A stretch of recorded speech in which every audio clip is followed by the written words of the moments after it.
This is the Action Movie Guys podcast, bringing you action movie reviews from across the decades, plus box office numbers and insight like never before.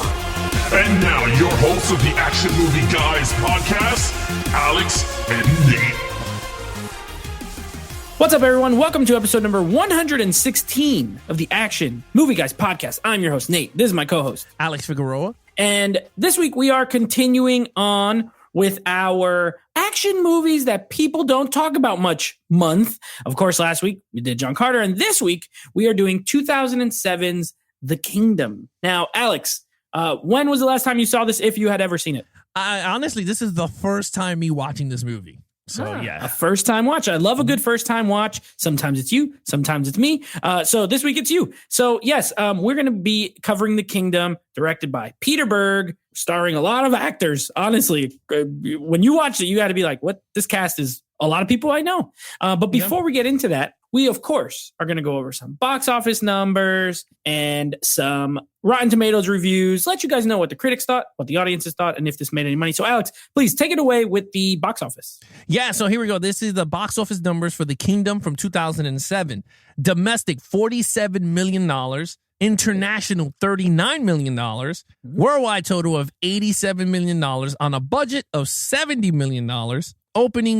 Domestic opening, $17 million. So it didn't really make money, essentially, because if it only made a 10 million difference, and that doesn't include marketing or anything like that. Now, maybe it did okay on video. I don't know, but we'll call it. Well, maybe this is a reason why nobody talks about it, right? I mean, it wasn't a huge hit or anything. This was a Universal. So, all right, either way, let's go to some reviews. Now, critics didn't love it. We'll call it lukewarm, 51% critic score. However, audience score on Rotten Tomatoes for The Kingdom, 76%. So people seem to enjoy the movie, even though they didn't necessarily go spend their money to watch it. But critics didn't like it so much. Yeah, you know, it's interesting because I can't wait to tap into this because I can see why the audience is more than the critics. But again, remember, me and you talked about this a lot of times, that the critics break these movies down to like every molecule, to like, you know what I mean? Where the audience is just there to watch it for entertainment purposes. So it's kind of interesting why the audience is higher now than the critics. And the audience pay. The critics usually watch it for free. So they got screeners. Exactly. They got screeners. All right. So before we go into it, we're going to take all those numbers and chuck them out the window. It doesn't matter. We're giving this movie a clean slate. Me and Alex, no box office don't matter. Critics don't matter. We're going to tell you what we think now. Alex, of course, when I host, you get to go first. So we're going to go ahead and go with the lead. Now, this is an ensemble, but Jamie Foxx is the lead of the team, I guess, for lack of a better term. So go ahead and take it away. Yeah, so Jamie Foxx plays Ronald Fury? Fury, something like that. But anyway, I call him Ronald in this one. He's really good in this movie. Not as much in the spotlight because, again, this is one of the best casts I think I've seen for a type of movie like this. And I'm not going to lie. You got Jennifer Gardner, because I have it in front of me, so you could know while we're doing this. Yep. Jennifer Gardner's in it, and everyone knows I love her. Jason Bateman. Jason Bateman, yeah. And then Chris Cooper, which are the 4 FBI agents that are sent into the Middle East to investigate an explosion. Yo, let me just tell you, okay, I'm not going to even talk about because that stuff was all action. So, but I'm going to tell you, this is the type of movie that I'm into. And I'm a sucker for conspiracy movies. I love Jack Bauer's 24 style. So Green Zone with Matt Damon, that is my stuff up there. Like, that's my type of movies. Anything that has that type of 24 feel, that's this guy right here. And this is right there. Jamie Foxx plays a FBI agent that's not too macho, if you know what I mean. Like, he's going to run in there and save somebody, but he's very tough because he is an FBI agent. He's the head of this squad. They don't go much into the whole like rankings. Investigators. So, more than anything. Yeah, so it's not like they got these different ranking systems, but you can see that Jamie Foxx is more the experience in what he does over each of these characters. And the reason why I keep talking with the other characters is because they all complement each other as a group. So I didn't want to single them out during this review because he's really good as the leader. Jennifer Garner's really good as the supporting leader. And then you got Jason Bateman, which is Adam. he's more the clown, but he's really good at statistics and all videos and all that and handling evidence. That's what he does. And then you got Chris Cooper, who plays Grant. He's the bomb expert. So it's pretty cool how this is team of 4. They go there, and I'm telling you, it's one of the best I love each trait. They're all good, and they're investigating one of their friends who got blown up. So it gets even better. It gets very emotional. Jamie Foxx leads this whole group. It's very good. I was in for a treat, dude. He is very good. When the action picked up, he picked up that machine gun. It was very good. When he got angry, emotional, there was a lot of plot, not much plot twists here and there, but there was a lot of emotional drama throughout this whole movie. And each of these characters did very well in that. I didn't think there was a weak actor in this movie because I think even the bad guys, which we're going to talk about, they were all strong. And this is the American side, right? Because we didn't even talk about the Saudi Arabia police officers. It was Colonel Ferris, which is one of the main leads there. He is excellent with the FBI guys, you know? Jeremy Piven is here. He's one of the ambassadors for the United States over there in Saudi Arabia or Afghanistan. Hope I'm saying this right. Yeah, Saudi Arabia. Okay, Saudi Arabia. He's really good, but he's only there for like 2 scenes, to be honest with you, 2 or 3 scenes. You know, I don't want to take up much of your time, but this is a cast that's very well thought out, very well assembled for this type of movie. So I gave it a 5, and I'm saying it because Jamie Foxx was excellent, but I gave him a 5 because he worked so well with the entire cast. So I'm putting all of them in one for the ultimate Jamie Foxx package. So I'm giving it a 5. Fair enough. Yeah, and you didn't even mention the fact that we got Oscar nominee Richard Jenkins in this movie as like the FBI director, Danny Houston as like the government guy who wants to shut him down. Makia you Kelly? got Kyle Chandler in one scene. He's the friend who ends up getting murdered. So it's just like every single role is extremely well cast. For me, I gave Jamie Foxx a 4. I do think he was very good. I see what your point is. If I was scoring like just the whole unit, yeah, I would also give it a 5. I agree with you 100%. But yeah, just for him, a 4. I think I like that they set him up only a little bit in the beginning, right? You know, he has a family, he got a kid. You could tell he's a good dad. He's at the school, you know, with his wife. He's a family man, but he's loyal to his friend. So he has to go do this. He feels compelled to really go do this thing and solve it and all that kind of stuff. I love that. You know, is it a little bit of, you know, like America, rah patriotism? Sure. Yes. But you know what? I live in America and I don't hate the country I live in. So I'm for it. You know what I mean? And I think that that's where the critics too, it can affect them. And we'll get to more in the story. But anyway, I gave him a 4. I thought he was very good, but I thought everyone played their role. Like Jeremy Piven, like you said, he's in, I think, exactly 2 scenes. Yeah. But he's such a smarmy little like weasel guy. Yeah. You know what I mean? And he does it so good. So good. Where he's like, all right, we got him in here. I love with the part where he's touching the gun and the guy's like, put the gun down. And he just puts the gun right back down and keeps talking the whole time like he never even did it. And Ferris as the agent, the Saudi Arabian cop, love him. I love him in this movie. He's torn between, you know, his country. He's not American, but he wants to do the right thing. And then he really becomes friends. He becomes friends with Jamie Foxx's character and with everybody, but more so Jamie Foxx. So I really like his kind of progression. But yeah, I give him a 4. Okay, main villain. Now, there's another one where being this kind of movie, there are villains because this is like a terrorist movie. Yeah. But there is one main guy. I forget his name. I know you have it there. They keep talking about him. He's the guy with the 2 fingers that are blown off. Yeah, I think it's Ali Raham, something like that. Sure. Yeah. I'll look it up. But yeah, go ahead. Yeah, so it's weird because like it's hard to target the main villain as that guy because I understand they're going for that guy, but honestly, in a movie like this that it's terrorism, I think we should tackle it as a terrorist group because it's, again, this guy is not in the whole movie. The guy's he's just a puppet. Like he doesn't even build the bombs. He's the one who's like orchestrating the whole thing like a Osama bin Laden type of dude. You know what I mean? Right. So it's weird. I gave it a 4. But the reason why I gave it a 4 is because I put it as, if we're going to go with this guy, I gave it a 4 because of his plan, how he executed the plan in the beginning, how he... Abu Hamza. That's his name. Okay, there you go. Hamza. Okay, there you go. So Abu Hamza, I liked it because of, like I said, the thought out master plan. Everything was strategically put together. That's the reason why I did it. With that said, I gave it a 4. I mean, there's not much because, again, most of the stuff that's happening is kind of action sequence. Yeah. So I agree with you. I gave him a 4. Abu Hamza is a Osama bin Laden type, maybe smaller scale. You know what I mean? But one of those kind of like terrorist cell boss type characters, right? And the reason he's so dangerous is because no one knows where he is. And, when you have the Americans being in a foreign country, the people in that country don't want to help them. They're not going to tell him where he is. To him or to them, he's a hero figure. You know what I mean? Now, it would have been a 5 if it was one of these roles where like the guy gets a lot of screen time and is like very, I could honestly say if he had like a lot of screen time, was doing some speeches, or something like really rallying people, I'd probably give him a 5 because this is a very realistic movie, in my opinion. As far as the story, okay? Sure, some stuff that happens maybe not realistic. It doesn't matter. As far as the story goes, and it's told in a realistic way. So real life villains are always scarier than, cartoon villains that are ridiculous trying to take over the world. You know what I mean?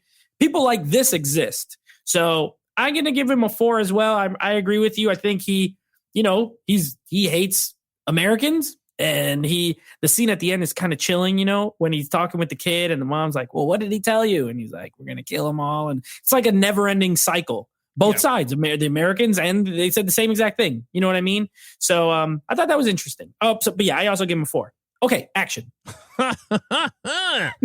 Look, I'm just going to tell you right now, the action is a 5. There's no way. The beginning sequence, if you were here, if I would have did a reaction video, you would have saw my jaw drop because the movie is what set the tone for me, dude. Like, I was like, you got to be kidding me that this is exactly how the movie started. Like, this is the way I love how they capture the movie, right? And I loved it, right? It starts off with the Americans playing softball, and you're like, and I didn't know eating hot dogs. So you're like, where the hell are they? But then I saw that they were announced. Oh, well, okay. Then you saw them on the roof, and I'm like, something seems kind of off, right? Then all of a sudden, chaos happened, and I loved it. I said, I'm not saying them dying is I loved it, but sure. No, I mean, in terms of the action, well executed. It was a very well thought out action sequence. You got the suicide bomber. You're like, oh, when he was telling them to come near him, it's okay, and they went boom. I said, you got to be kidding me. But that wasn't where I went. Sacre bleu. When I went sacre bleu, freaking, when his friend got up and they started to secure the area, and then the atomic big bomb went off and his friend died. And I went, my jaw dropped. I went, you gotta be. I was like, he killed the FBI agent. I was like, this is the way you gotta start a movie. Now, throughout the movie, you got some awesome sequences. You got some shooting. When Jamie Foxx, when they went to, once they secured the area, because I think throughout the first half of the movie where it starts to go in the middle, it's more dialogue based. Because they're setting up the character. They're investigating, and they're investigating the bombing. So it's, it's not action, but it's very interesting. It is very interesting. Well, I'll talk about that towards the storyline. But in the middle, that chunk is just the sauce of the meat. Like, that's where you're just enjoying. But then, oh man, once they finish the little thing that they did, the hoo-ha rah-rah, and they're going back. And when I saw the SUV pull back, I was like, oh, mama, I got my bib on. I said, action, baby. Here it comes. And you saw action galore. You saw cars flip. You saw bombs. They took Jason Bateman. I was like, oh, hell yeah, they're going after my man. And I loved it. I was like, this is the way you end a movie, with straight, pure action. That it's not rushed. Because we've seen a lot of movies that rush the ending, right? They get the bad guy, they shoot it, and you're like, oh, that sucks. This one was very well thought out to the ending. And I said, this is the sauce, the piece of resistance of action. Yeah. So I got to say, man, for a movie that I never saw, for a movie that I never even heard of, I thought this thing, when you said it, I thought it was like a straight to the bin DVD. I was like, what the hell is this? This is to the point that I even ordered it on Amazon, my friend.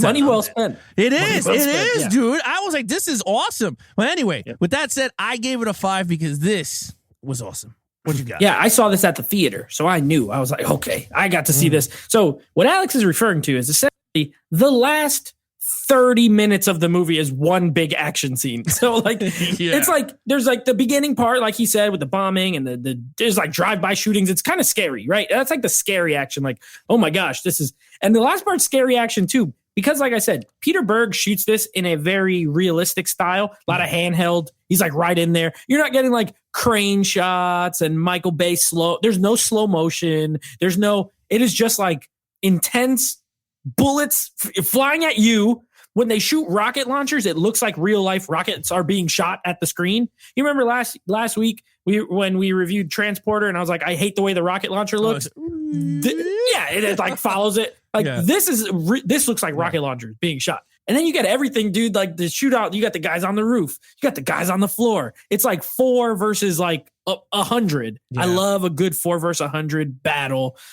Jamie Foxx is awesome. Jennifer Garner, the only woman, gets the hand-to-hand fight out of everybody with the dude with the knife. When she's stabbing the dude with the knife and she stabs him in the head, it just makes you want to just like do a fist pump. Like, yes, stab that guy in the head, Jennifer. You do it. And everyone gets their time to shine. Honestly, in the action, everyone gets a moment. I give it a 5. Like I always say, you can have quantity and a lot of really good action. Or, you know what? Maybe your movie's focused on other things, but when the action hits, it's so good that you got to give it a 5. Quality. This is not a buffet of action, but this is like a delicious steak of action. It's one meal, it's one dish, but it tastes good and it's a lot of fun. So yeah, the action's a 5 for me as well. Okay, story.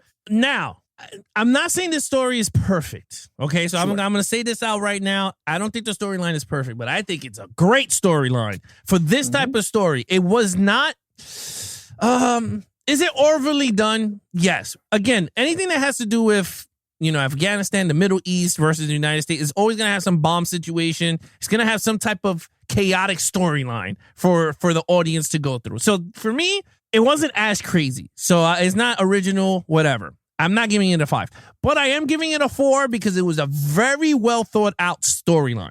And that's what I loved about this movie. I was hooked from the beginning, and then throughout was no boring at all. Like for me, and trust me, I will say if it's boring, this was not a boring storyline. When they was talking, you were into it. When they were knocking on doors, investigating who's what, you felt for those people because their mothers died and the kids were putting her jaw was out. And they put bandages to hold her jaw. I was like, yay. I was like, that is crazy. I felt for them.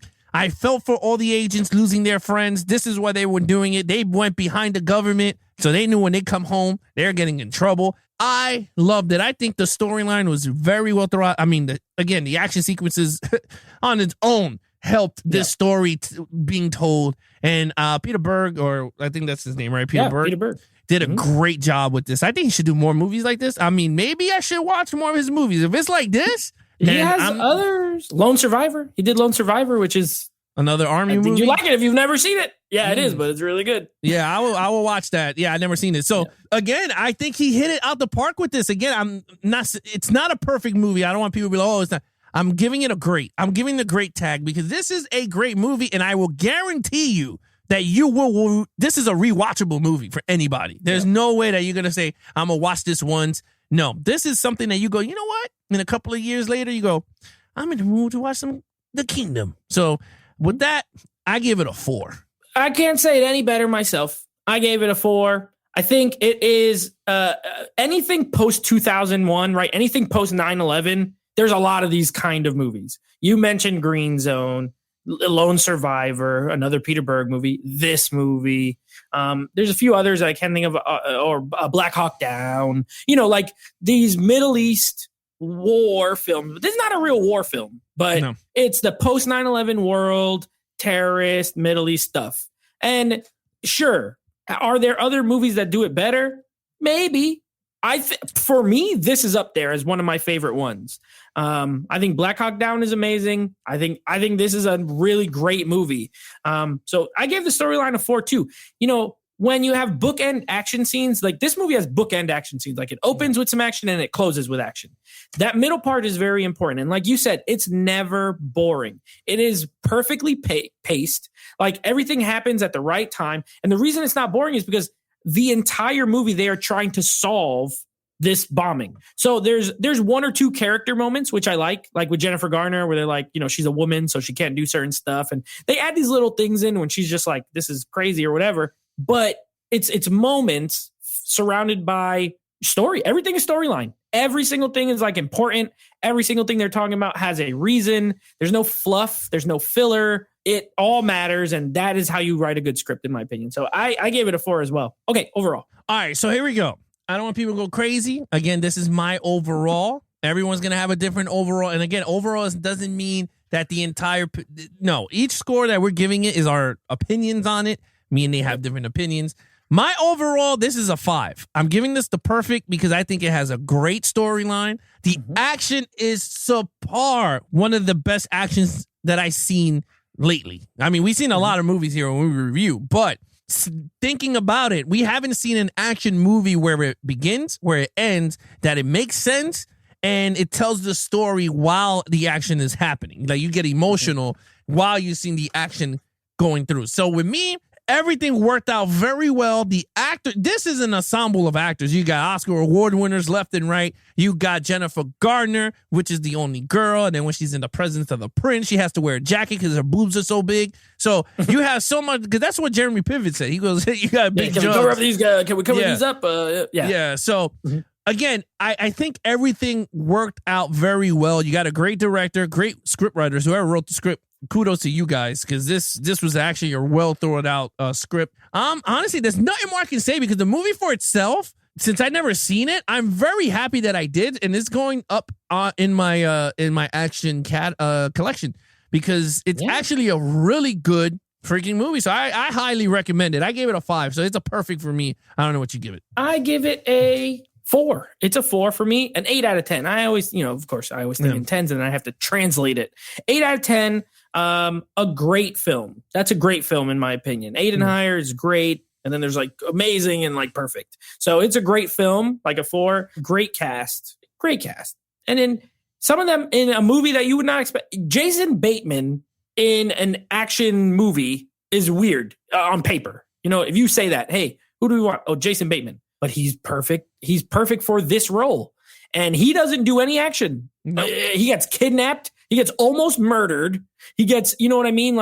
But they need someone to do that role so they could go save him. And who better than, no one wants to see Jason Bateman die ever. No one ever wants to see it because Jason Bateman is likable. You know what I mean? Yeah. So he's great. Chris Cooper, everything that guy's in, he's good. I've never seen him in a movie that he's not good in. You know what I mean? Even if the movie's not great around him, like Amazing Spider-Man 2, he's always good in the movie. Chris Cooper's great. In Bourne Supremacy. Was he was the bad guy? I think he was in one of the first movies. Identity. Yeah. Was it Identity? Yeah. I think it was Identity. Maybe. I can't think right now because my train is just going. But yes, he's great. Chris Cooper's great. You're fine. Jamie Foxx. I think Jamie Foxx is, oddly enough, I wouldn't say the weakest link because he's an Oscar winner, but everyone else is better than him, but he's really good in this too. So it just tells you how good, everyone is. But yeah, I when you said you hadn't seen it, I wouldn't say I'm surprised because that's the whole point of this month, right? Is the movies that no one talks about. So this is a under the radar action film. So I gave it a 4. You gave it a 5. So before we do our total for this month, we've added in this little question. Do you think this movie is underrated or properly rated? No, this is an underrated movie. This movie, I'm going to be honest with you. This movie came out in 2007. If this movie was released now, I think it would have made more money than when it was released in 2007. I don't even think there's no way you could change the script in this film. The way this movie is shot and you released it right now in 2021, maybe with some enhancements here and then color grading and Atmos sound and whatever. Sure. Perfect. I think you would have made the money back. And again, Chris Cooper was in Bourne Identity. I was right. 2002. Okay. So yeah.